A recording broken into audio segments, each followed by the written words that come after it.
Now, I want to get on to this horrible issue with UNRWA, the UN relief agency in the Palestinian territories. Look, there have been questions about what they do with their money for decades, let me say. But, Susie, this is cold. They had people involved in the most murderous atrocity committed since 9/11, and yet the Labor government, the Albanese Labor government, is going to still send them our tax dollars. I mean, what do they have to do to not deserve that money? Well, I think you and I might disagree on this one. I say that there was 9 people out of 13,000 from this organisation who were working in Gaza. Probably surprising that it's so few in a way in a country like this, in a situation like that. I think they do deserve our taxpayer money, $6 million a year. I don't have a problem with them continuing their humanitarian work in Palestine, in Gaza for the Palestinians, but I do think there obviously needs to be a lot more auditing and accountability in terms of who they've got working for them and what it is they're doing on the side. I think they should be scrapped. I think the humanitarian aid is important, but they've got to do it through a new agency because UNRWA are compromised. They've been working hand in glove with Hamas. And Susie's point is fair on the numbers, Stephen, 9, but that's 9 that they've found and admitted and gotten rid of. There are hundreds of them in UNRWA, no doubt, who have been working hand in glove with Hamas.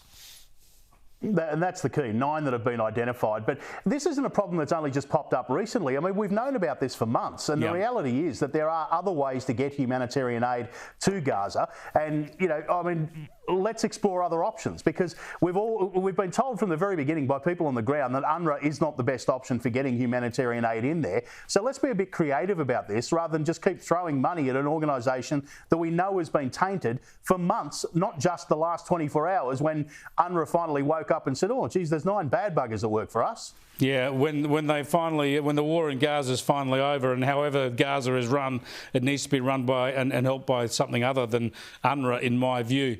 Although a lot of people would agree with Susie, no doubt. I just want to finish on this other issue. It goes to our friends in Queensland. This Stephen Miles character. I mean, every time you think politics has gone to a new low, he surprises you on the downside.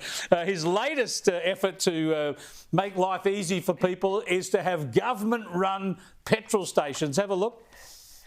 We've used public ownership successfully to drive down energy costs, electricity costs, and we intend to use it here to deliver greater competition into our fuel market.